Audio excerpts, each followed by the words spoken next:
Alright, wanted to make a follow-up video, give you guys a scoop on the freeze plug debacle that's been happening here. As you may or may not know, if you watched my previous video, I put the drum brakes back on the Nova here. I was driving around the block the other day and my steel freeze plug that's been in my engine since I rebuilt it, one of them got a hole in it, and I think it rusted, but I'm not entirely sure. Regardless, it got a hole in it and all the coolant peeked out in my garage floor when I drove back into the house from driving around the block and whatnot.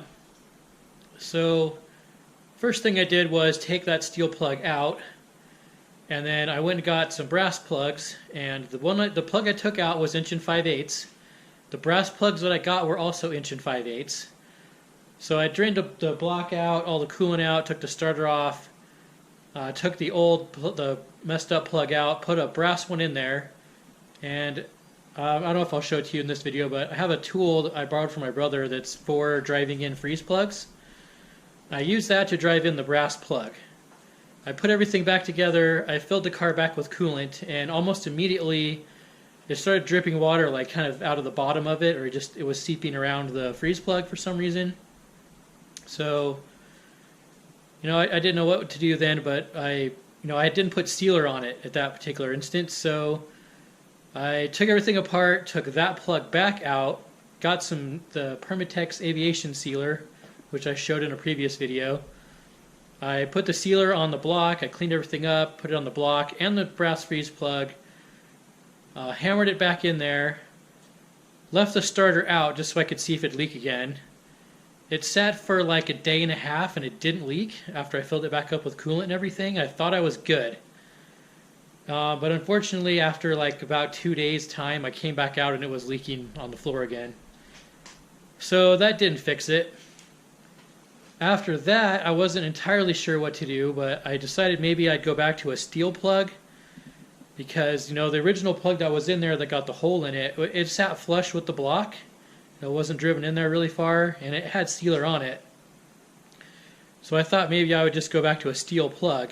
And what I ended up getting was, I got this steel plug here, which is 1 5/8", and I also got a pack of the brass plugs that I'd been trying, which these are also 1 5/8". I mean, they're pretty much, you can't tell any difference as far as the size goes. The taper on them is a little kind of slightly different, but this one is much thicker, much more stout. I didn't know, maybe it would drive in there tighter or something like that. So I took the third plug that I had, I took that out, and I cleaned everything up real nice.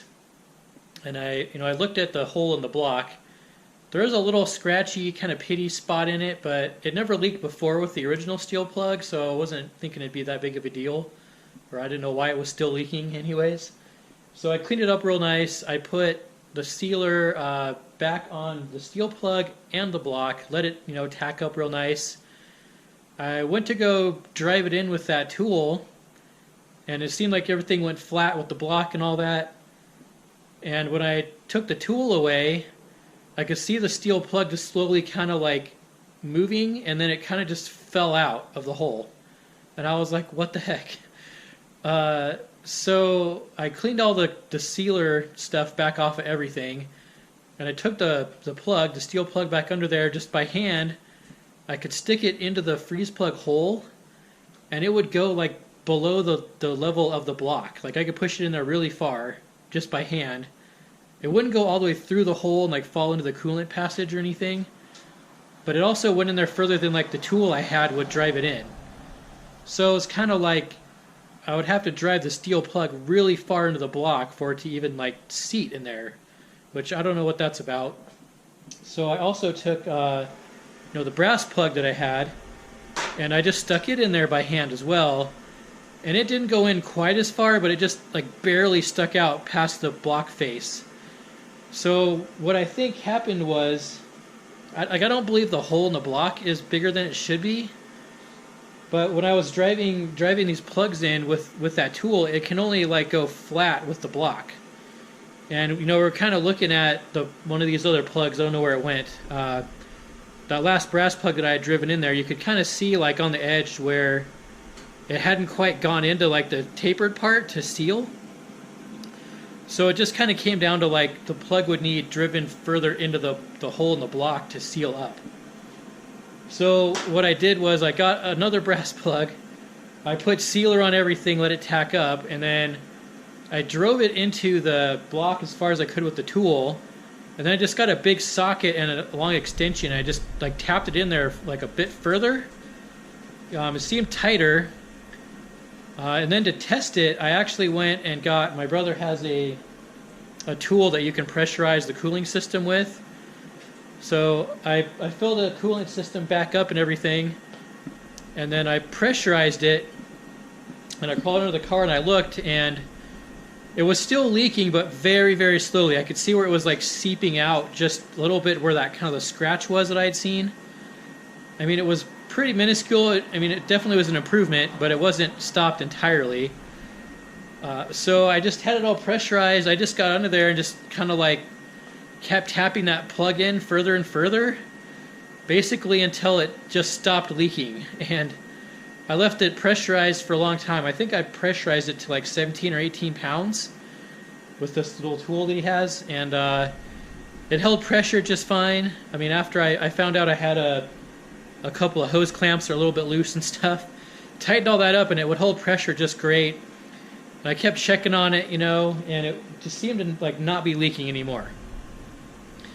So I put everything back together. I thought I'd be good. I had to drive that brass plug in though, like way farther than I wanted to. I mean, it's set into the block pretty far. I'll throw up a picture of, you know, what it looks like in there. But it, you know, there's no gap or anything around between the plug and the block and the hole and all that. Like, it's seated in there really well. But I put everything back together. I started the car up. I was heat cycling it. I did not notice any leak at all. Like, I let it run for, I don't know, 30, 40 minutes probably here in the garage, and it, you know, it was hot and the thermostat was opening and closing, and I did not notice any leak. I thought I was totally good. But after I turned the car off, it sat for, I don't know, another 20 minutes. I noticed a couple of drips on the floor still. So I thought, well, maybe I'll just go hammer it in a little bit more. At the same time, I wanted to go drive the car, and the leak wasn't really that bad. So I just kind of cleaned everything up, and I actually drove it around a few times, just around the block. And I came back, and I haven't noticed any leak at all since then. So I guess it maybe just the heat cycle helped it settle in finally all the way. And I actually have registered the car, and I drove it like a few different places now. Haven't noticed any leak, so totally good. I mean, I know this happens time to time. I haven't seen anywhere on the internet where someone had a recurring issue with a plug leaking. Like, most people are just say, you know, hey, I put the sealer on there with a brass plug, never leaked ever. I never had a problem. I'm on my, you know, third replacement plug now, trying to get it to stop. Finally did. So all good, and we're back on the road, so I got some more videos coming, but just want to make this and follow up and tell you guys what all went down. So I'll catch you guys later.